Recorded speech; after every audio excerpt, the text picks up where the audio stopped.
All right. Mad at the World, episode whatever. I just got back from LA last night.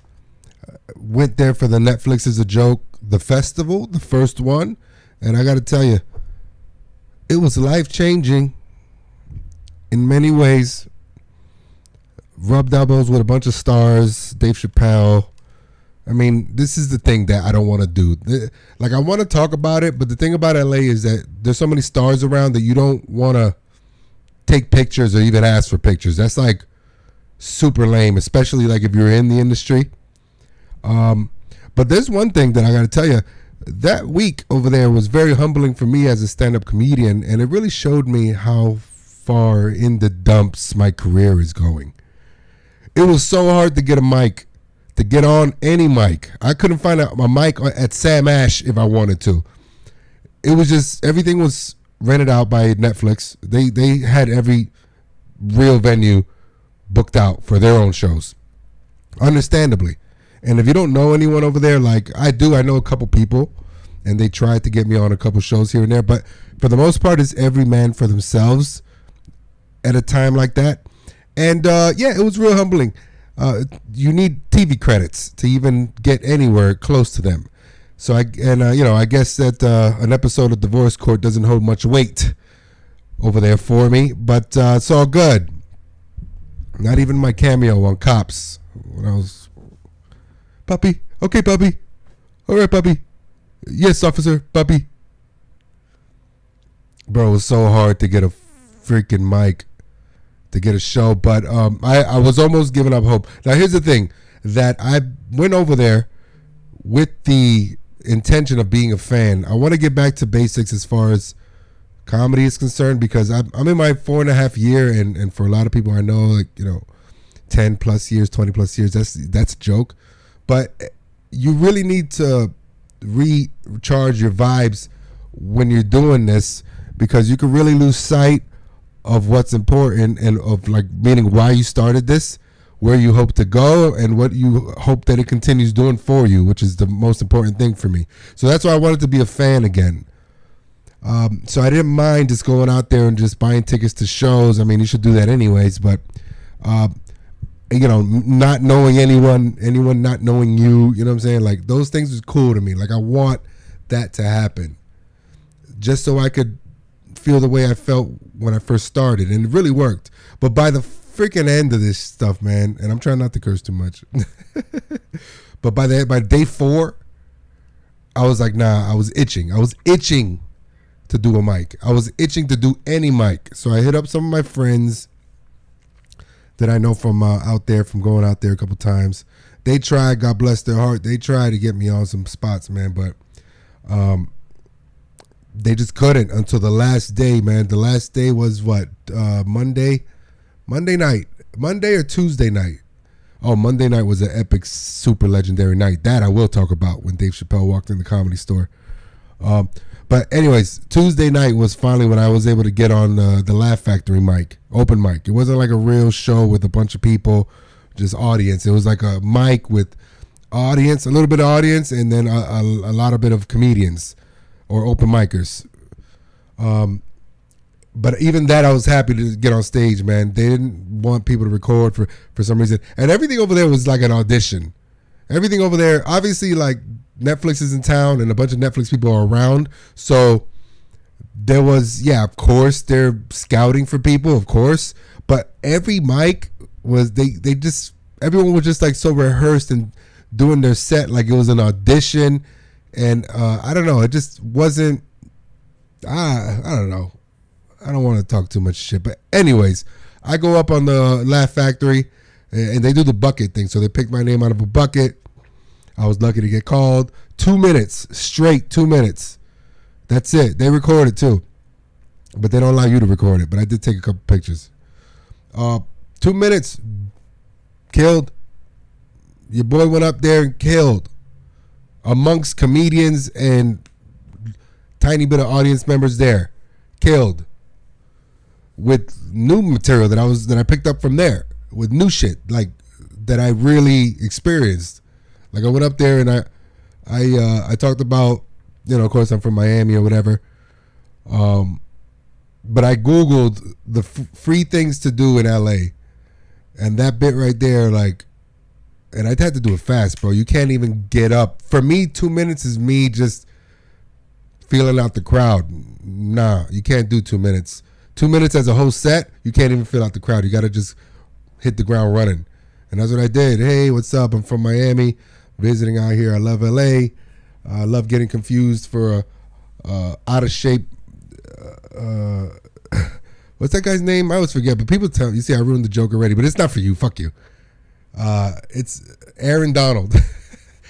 Yeah, that's how I started. I was like, yeah, what's up? I love getting confused for an out of shape Aaron Donald. If he quit, you know, that got a little laugh. They love it out there. He's a LA Ram. And then I just got into. I tried doing things free in LA. That shit was good, man. But other people started talking about the inflation. So I had a whole like thing about how expensive California is, which it really is. That is not even a joke.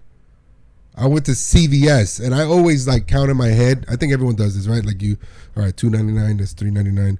This is $9.99. A pack of beer, 20, whatever, 18. All right, cool. I think we're good here. And then the total, okay, that'll be $57.60. Like, what the? I just got beer, chapstick, and chips. What the? That is true. It is, not to mention the gas. Forget about the gas. Everyone over there drives a Tesla for a reason. Not only because they think it's cool and because Elon Musk is their savior, but it's the smartest car to drive. The gas is so expensive. I'm talking about in the mid six right now. Where are we at? Cinco de Mayo. Happy Cinco de Mayo, by the way. Arriba, órale, and viva la raza, and all that way. But $6.50 plus. That's like the gas. The cheapest there, if you go to the hood and don't get robbed, is $5.69. That's the cheapest. And I had a drop top. You know your boy always does the drop top when he goes to Cali, though, right? You know the boy always does the drop top when he goes to Cali. If you don't do the drop top when you're in Cali, you might as well be driving a goddamn scooter. Because it's not it. Nothing better than renting a drop top and driving down the PSH. There's nothing better than that. I challenge you to go drive anywhere else and in the States. I'm talking about in the States. And feel the way you feel when you're riding a drop top up the PSH to Malibu or El Matador Beach. I dare you to find a feeling like that. Especially during the sunset time. Anyways, your boy does it like that all the time. In Cali. Anyways. I had to do it. But, yeah, I didn't want to do the inflation joke. I just was stuck to the actual, my bid. I did the 2 minutes, and then I snuck one or two of my fastball jokes that I know works all the time. Good pops. And I normally hate doing comedy in front of comedians. I just think it's redundant and just like judgy, and who gives a fuck what comedians think. I really don't like. I do like comedians, but I don't like performing in front of comedians because I'm not trying to get other comedians to respect me. I want the crowd. I want the audience. People come to laugh. But here's the thing. I made these comedians laugh. I made these open micers laugh. There was a few that were just first time on stage there, but I made them laugh like pops. More than I can say for the other people who went up. You know, they got a different style in LA. I'm not talking shit. They just got a different style over there. They're more of audition-y types, gimmicky types, like absurdity types, absurd stories, you know. But me, bro, I just want the crowd's respect. I just want to hear those. I want to get those waves of laughter hit me. So 2 minutes, man. Shout out to my boy Fonto over there, man. He's a good dude, and he went up too. He always kills. That guy's funny as shit, man. I first time I did comedy was in the middle of the pandemic in 2020. That's where I met some of my LA connects. And my boy Fonto, I met him there. We did a show in some backyard parking lot. It was illegal shit. They had like weed vendors there because the rest of LA was closed. So we're in downtown LA, no cops in sight. We did it in the back of this parking lot.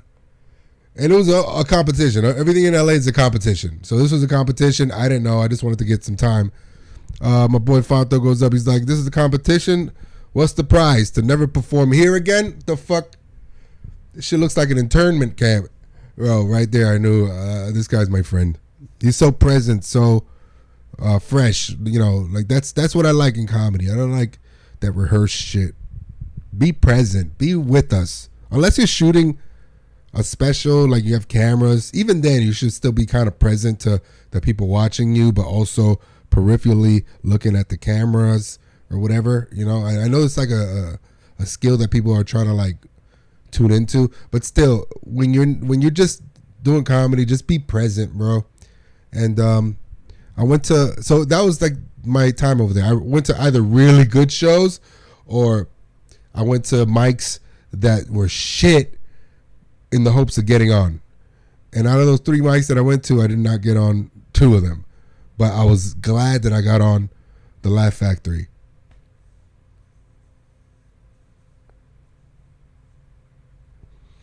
That really saved the trip for me. It really did.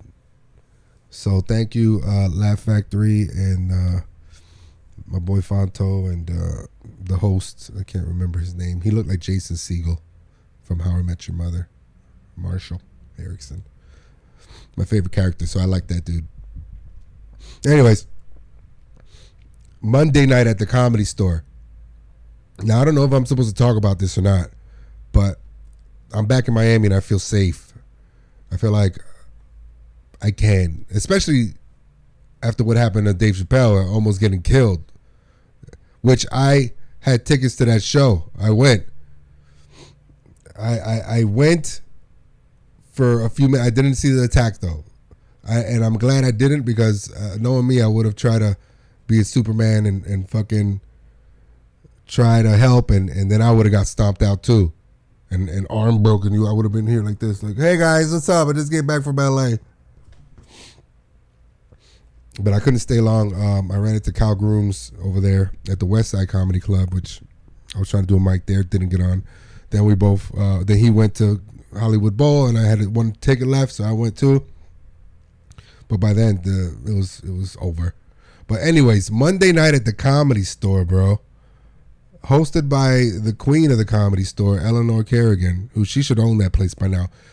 Eleanor Kerrigan should own that place. This is me saying this in Cinco de Mayo 2022. If you don't know who Eleanor Kerrigan is, you might as well not know who Mitzi Shore is. And if you don't know who Mitzi Shore is and you're a comedian, kill yourself. Stop doing comedy. She has so much history there.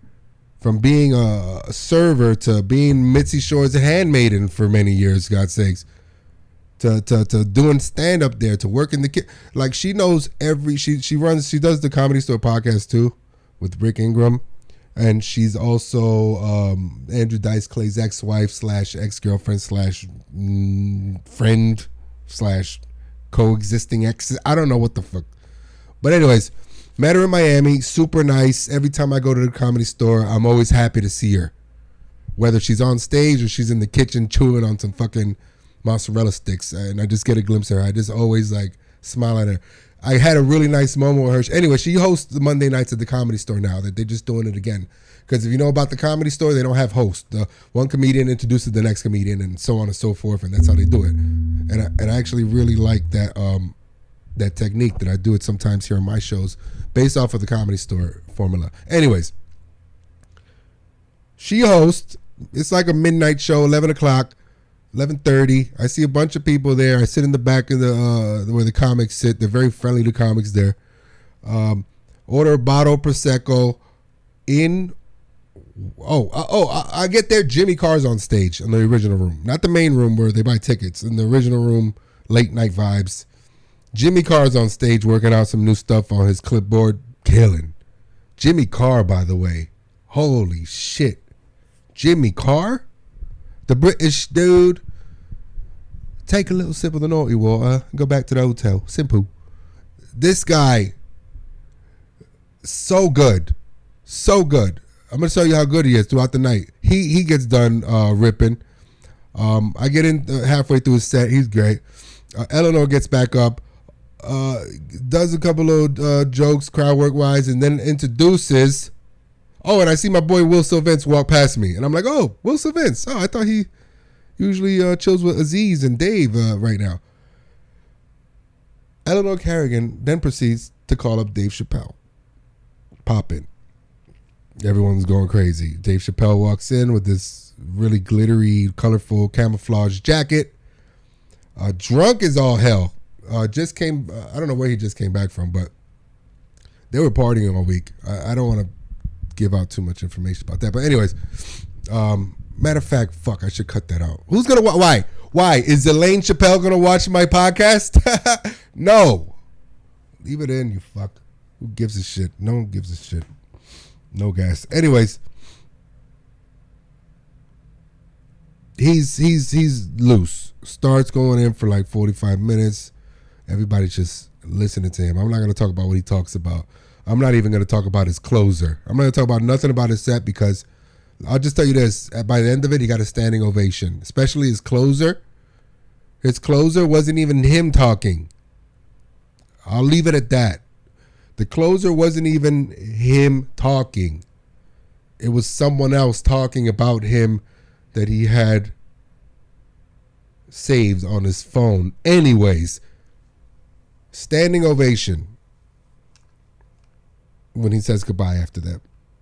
Standing ovation. Almost people in tears. Almost.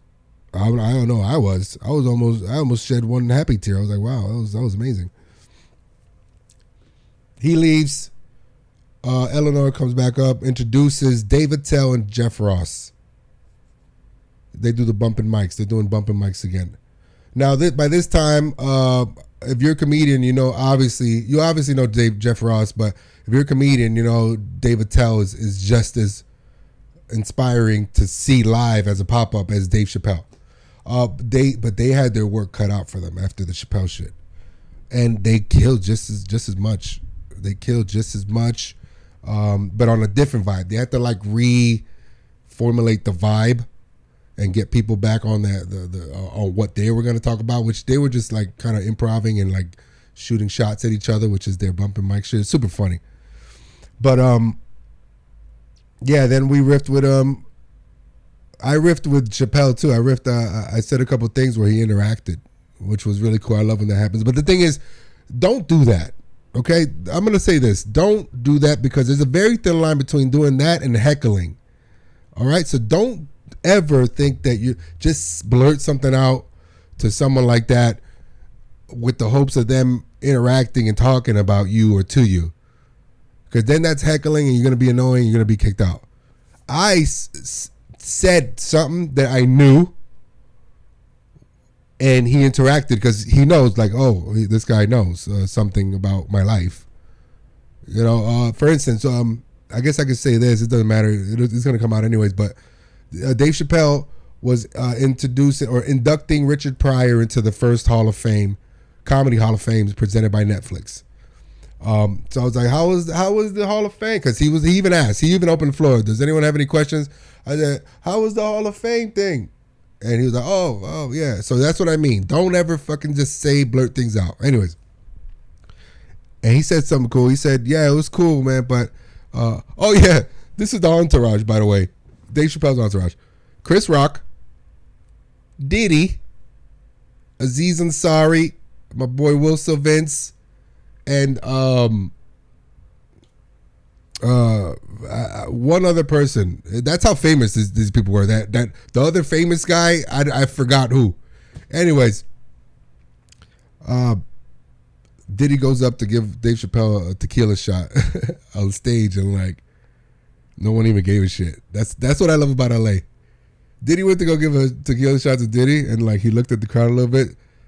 to thinking that they were gonna go, oh my God, Danny, woo. No one was impressed at all. No one was. I mean, I'm sure we were impressed, but we were just listening to Dave. But that's LA for you. Anyways, Dave Chappelle and Jeff Ross. I interacted with them too, but it was more my girl. My girl was there. She had a fucking blast, bro. Let me tell you, if I was my girlfriend, I'd blow me every fucking minute, which I'm not going to complain about that. Vulgar. All right. So let's change it up. If I was my girlfriend, bro, I would buy me flowers. No, but I buy her flowers all the time. I'm just kidding. If I was my girlfriend, man. But anyways, they reacted to her and they were talking to her because they opened up the floor too. They were like, all right, let's give some counseling advice. And there was no other real, like, people were engaged, but nobody was really like down to interact with the comics, bro. How are you not gonna react when Dave Chappelle opens the floor and says, "Does anyone got any questions?" Like, and no one says anything, bro. Come on, man. I had to. Anyways, David Tell and Jeff Ross ended up like riffing with me and my girl a little bit, but I didn't say nothing because I didn't want to riff. It's kind of corny when to riff with a comedian if you're doing crowd work. I never do it. The only reason I did it was because just so my girl could talk, but she told the real truth. He's a comedian, and I met him at one of his shows, and blah blah. We've been in together, blah blah. And they're like, oh okay. So this is the first time he brought you to something funny. Is that what you're saying? Like they riff like that. It was fucking amazing. And then when they left, I gave them, and a few people who knew who they are, I gave them both standing ovations as they deserve as well. To the point where David Tell came up to me and my girl and fist bumped me and her. Yeah, no, they deserve standing ovation. And my girl doesn't know who about comedians, and I told her, babe, get up. Get up and give these men the standing ovation they deserve. Matter of fact, let them cop a field. Let them cop, Dave, the cop a.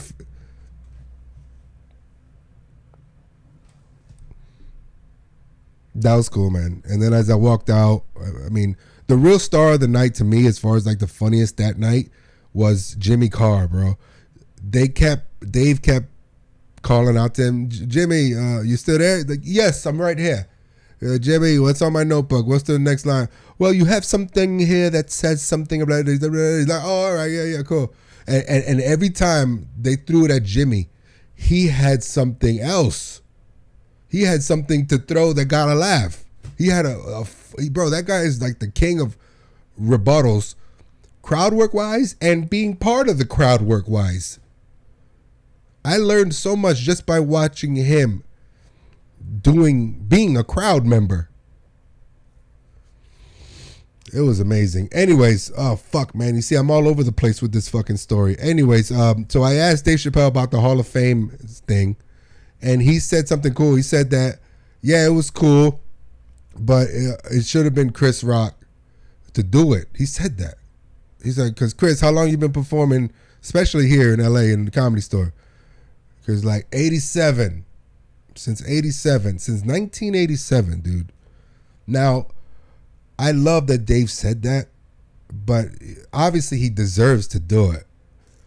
Obviously, Chris Rock also deserves to do it, but Chris Rock gets gigs, obviously, as we see. I think Chris Rock is good on hosting anything for a while. I think we all, it's safe to say, but it was just so cool for Dave to even say that in his state, because he wasn't like super drunk, but he was like lit. He was all around. He deserved it, boy. But anyways, Jimmy Carr, though, man, holy shit. And then I had a sweet, just to wrap up this story, because if you know the Comedy Store, you know things like this happens often, especially pre-pandemic. I love the Comedy Store, man. I've been to LA about 6 different times. Every time I end up at the Comedy Store late night just to see who's there and to vibe and to watch shows. This time was cool, man. I had a bottle of Prosecco watching Dave Chappelle. It was a legendary. Anyways, I said hi to Will Sylvince real quick. What's up, brother? You know, he was on my podcast when he shouldn't have been years ago. Who the fuck am I? Who the fuck am I still? But back then, I didn't think that. Back then, I was like, I love these guys, and these guys aren't really famous, so they should appreciate someone who really loves them like they were famous. So let me just invite them to my podcast. That's how I thought back then. as I grew older as a comedian, mind you, I'm still only 4.5 years, but like nonstop. I'm not just a fucking weekend warrior and a student of the game and West Side comics and East Side comics and now Texas.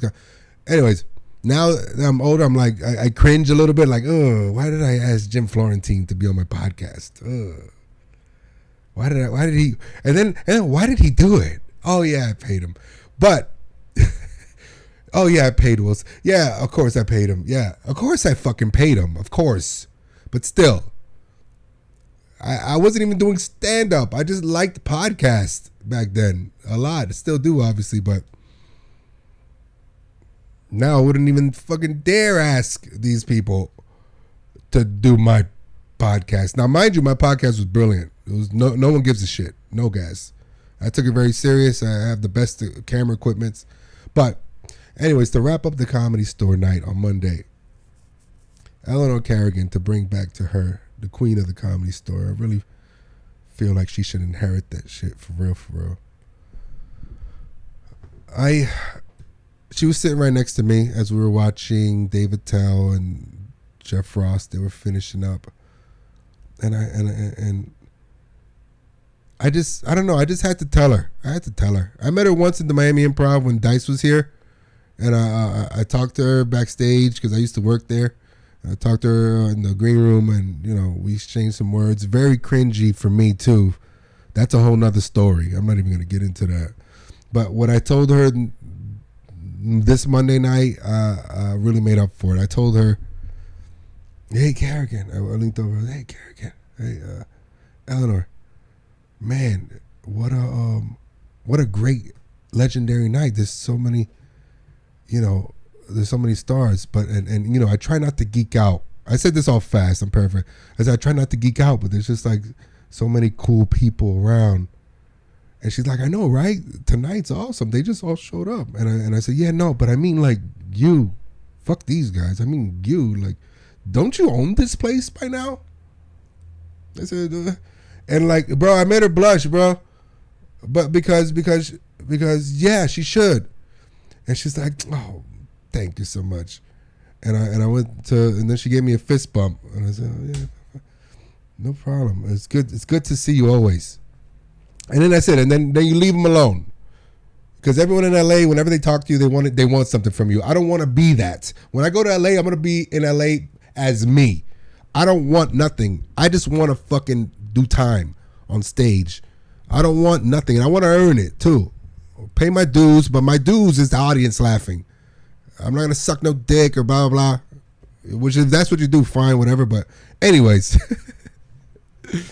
let me get back to this sweet moment with Eleanor. Right? God damn. When I left, I saw her through my peripherals. I didn't want to say, "That's it. You just don't bother these people no more. You say what you got to say. Keep it moving." But she tapped me on the shoulder as I was walking by her, and she was like, "Bye," like a real genuine, "Have a good night, bye." And I was like, "Ciao, Eleanor." I said, "Oh." Like I felt the sweet. I was like, "Oh, ciao, Eleanor." And then I went to the bathroom to wash my hands. Then I walked out and saw her again in my peripheral. This time it was awkward, so I didn't even look. I was just like, all right. I don't even look. If there's a third goodbye, like in the vicinity about to happen, I don't look. I just don't do it. I just won't even look at you. And that's it. But it was a sweet moment before that little awkward third passed by. And the second goodbye where she tapped me on the shoulder and said goodbye, made sure I said goodbye. It was so sweet. Like, bro, I need to be out in LA, bro. I cannot. I'm not even gonna say any more about the talent, but it's either really good shows like that Monday night, or really bad shows like every fucking mic that I went to. Everyone's just there hoping to get discovered, just as they are. Not even funny. No bullshit. I went to Flappers. I love Flappers. Is another. I'm not even gonna get too much into it, but Forrest Shaw, he's a old school Miami comedian. Moved out to LA. Has been successful. Now he looks like he's not successful anymore, but LA's like that. It's like a roller coaster. You're up, but then you're all down, and you got to go back on the line to get back up, get back on the fucking ride, according to Patrice O'Neal, right? Forrest Shaw is there. He's great. He's funny as shit. Say hi to him. He goes up, and then that's it. Like, it's towards the end of the show. I can't get up, of course. But it turns out he's featuring for the next comedian, which is a chick who they introduce her like this. This next comedian has a lot of followers on TikTok. Okay. Give it up for who gives a shit. Tall white girl, pretty. Horrible. You telling me she closed out the show just because she has a lot of TikTok followers? Right after Forrest Shaw killing with new shit. She goes up, talks about jokes about her comments on TikTok. And like, imagine if that was real, if this comment, like, who runs marathons in secret? Imagine someone see me and running and like, hey, aren't you?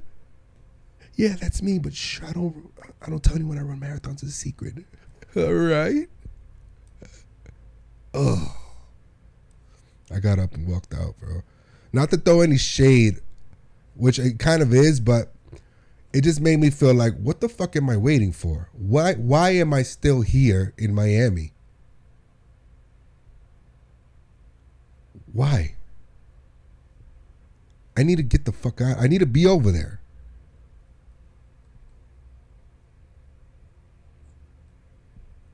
That one mic I did. Incredible. I'm ready, dude. I'm fucking ready. I don't give a fuck what anybody says. Like my man Ricky Cruz told me, you got the goods. Let's make it happen. You got the goods, he told me. Host for me. I'll never forget that. Ricky Cruz, if you don't know him, you will, motherfucker, if I have anything to say about it. But anyways, it was a good time, man. Every man out there for himself, though, man. I had a couple people from Miami who was out there at the same time, and man, felt like they ditched me, boy. But it's not that. It's just that, you know, no one has really pull over there. Like, no one. Unless you're from there and you have pull. And you're the guy with the pull or the girl with the pull. Other than that, it is every man for themselves. But it could have been a little more unity. But that's a whole different story, man. I had a great time in LA. And I cannot wait to go fucking back, man. Anyways, thank you for listening. If you're watching or listening. I got to make up a lot of money to get out the hole I'm in now because of LA. And then I have to make more money to move out there. So it's going to be a tough week. Great week. And if you're in Miami area, as usual, hit me up at Latino_Tarantino 2X. My new backup page. Still haven't got my old page back. It's all good. Don't need it.